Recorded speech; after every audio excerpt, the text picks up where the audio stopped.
Le leadership transformationnel, c'est un modèle qui a été utilisé beaucoup dans le domaine de la gestion depuis les 20 dernières années. Puis on voit qu'il y a beaucoup d'éléments qui ont été reliés aussi, beaucoup de parallèles à faire avec le monde syndical.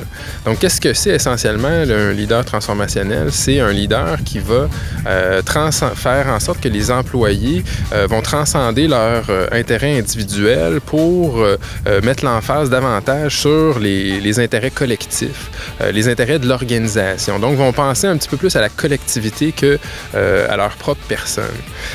Et donc, qu'est-ce qu'on s'aperçoit dans ce type de leadership-là? C'est qu'il y a essentiellement 4 comportements qui sont assez universels. Qu'on voit des comportements, ces comportements-là peuvent être autant appliqués à des gens en haut, à la tête d'une organisation syndicale, dans l'exécutif syndical, que des délégués qui sont à la base du mouvement. Donc, très simplement, ils sont au nombre de 4. Le premier, c'est la vision. Le fait d'avoir une vision claire des priorités de mon organisation syndicale.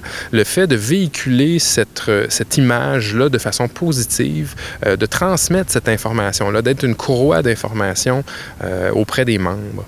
Le deuxième, c'est le fait de donner l'exemple. Est-ce que je suis un exemple à suivre en matière de leadership? Est-ce que je suis capable de mobiliser mes membres pour une cause?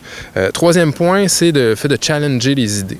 Donc, de ne pas avoir peur de se remettre en question comme personne, de remettre en question les règles établies, de ne pas avoir peur de challenger le statu quo, d'avoir un désir de toujours s'améliorer, de chercher à mieux faire, à mieux mobiliser les membres. Et le dernier comportement porteur au niveau du leadership transformationnel, c'est essentiellement la considération des membres. Donc, la proximité que je vais avoir avec mes membres, quel mécanisme ou comportement je vais adopter pour que mes membres se sentent entendus, pour qu'ils se sentent qu'on considère leurs opinions, qu'on considère leurs besoins et que dans la gestion quotidienne, finalement, comme représentant ou délégué syndical, j'ai à cœur les intérêts de mes membres.